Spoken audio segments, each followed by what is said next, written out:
Peter Brown, and welcome to K.I.S.S Cooking. Keep it sumptuously simple. This is episode 5, and we are going to do cranberry sauce. But first, I want to let you know that we are on our first of our remote cooking shows. We're at the home of Robert and Evelyn Keller, Oakland, California, and what a beautiful kitchen they have. And thank you to Robert and Evelyn for hosting us today. And we have a great studio audience. I see gnomes all over the place looking at me. And boy, this is very exciting.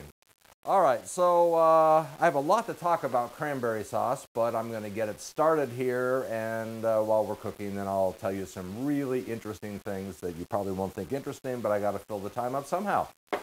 All right, so the first thing I'm going to do is light the stove. Voila. For cranberry sauce, you start with a cup of water and a cup of sugar.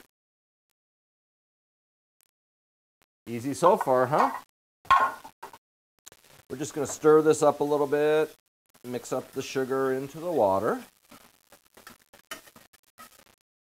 Then, the cranberries you buy in these bags, they're about 12-ounce bags usually. And you want to pick them over. You want to wash them in a colander and then look through for any ones that are rotted, and sometimes you'll find some stems or other nasty things. And if you see any berries that are really white, I like to just throw them away because they really don't cook down very well. So, you know, get them to the point where they look nice and they're pretty clean, and you just dump them into the sugar water. Then I add about a tablespoon of orange zest, the peel from the orange. Dump that in. And now for the secret ingredient, which is dried cranberries, also under the brand name of K.I.S.S, but they're generic ones as well. And I'm going to put them in here, and in a little while I'll tell you why I'm doing that. Give it all a stir.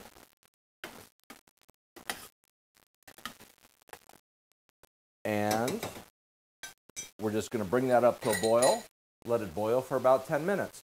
Now, why am I doing cranberry sauce? Well, canned cranberry sauce is really pretty nasty, you have to admit. And it's Thanksgiving, and you have to go to somebody's house, and you don't want to cook a turkey, or you don't want to do mashed potatoes or anything really fancy. So you can volunteer to do cranberry sauce because it is simple. All you have to do is boil this up, just like I've done, and then pour it into a decorative container like this, and you are done. Refrigerate it, and you're on your way. Cranberry sauce is really important for my Thanksgiving because it's the only reason for eating turkey. I eat turkey so I can have cranberry sauce. It's really that simple.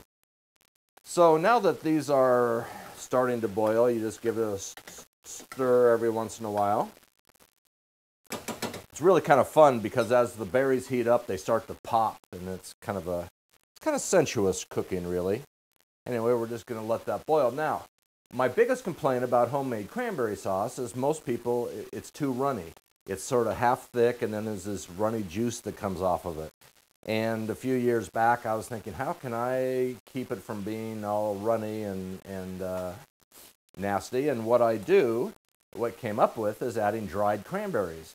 If you add some dried cranberries, it also intensifies the flavor, but it also helps absorb all the liquid, so you get a really nice, thick, cohesive mass.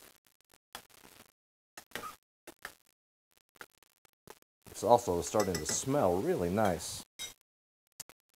So we're just going to boil this away here for another couple of minutes. While we're waiting for this to boil, I'd like to introduce you to some people that do a great job for putting together the K.I.S.S cooking.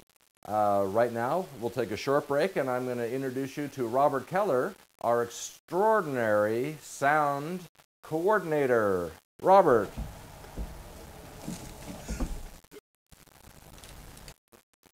All right, thank you. Oh, Robert, great. Thank you, doing a great job. Everything sounds great today, doesn't it? All right, well, we're still cooking away here. And this is going to come up to a boil, which it is now.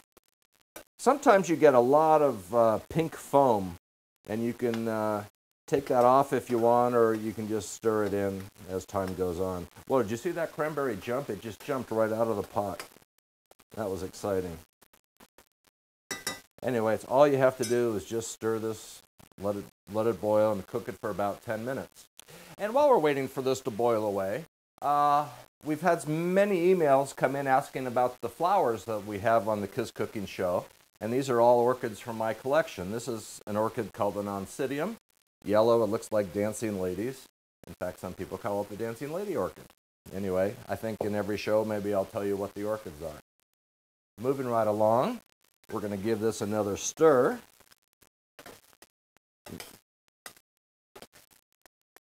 You can see here that we're just starting to break up the berries. They're starting to disintegrate, but need a little bit more cooking.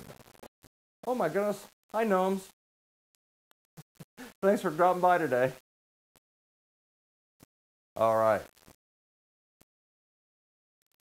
Chilling with my gnomies. Chilling with my gnomies. Anyway, it's great to see you guys. And thanks for dropping by. It's great to have a studio audience here. Yeah, thank you. Thank you very much. Okay. How you doing, Ev? Having fun? Okay, so the cranberry sauce has now been cooking for about 10 minutes, just boiling away. And yeah, it looks like it's done. Let me show this to you. See how nice and thick that is? Nothing runny there at all. Comes away from the side of the pan like that. It's just perfect. There's still some whole berries in there that you'll be able to eat and crunch down on. It looks absolutely perfect. Let me show you. Then you pour that into a container, a glass container like this one, and put it in the refrigerator until you're ready to eat. Now, what I like to do when I serve it, because this is very firm, is I like to give it a nice little pre-stir, sort of break it up, sort of mash it up in here, so you just get a little bit. And you have to leave a little serving spoon in it, and you are ready to go. And of course, I have to taste it to make sure it's okay. That's beautiful. That's the best part of the show for me, folks, eating my own food.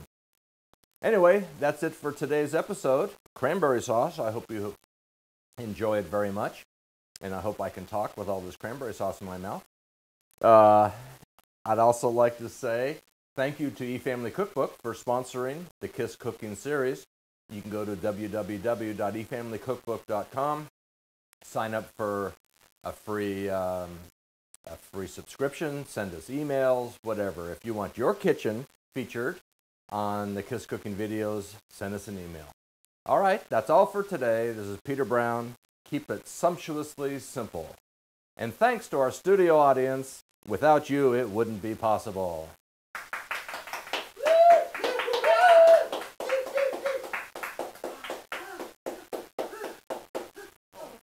Bye-bye.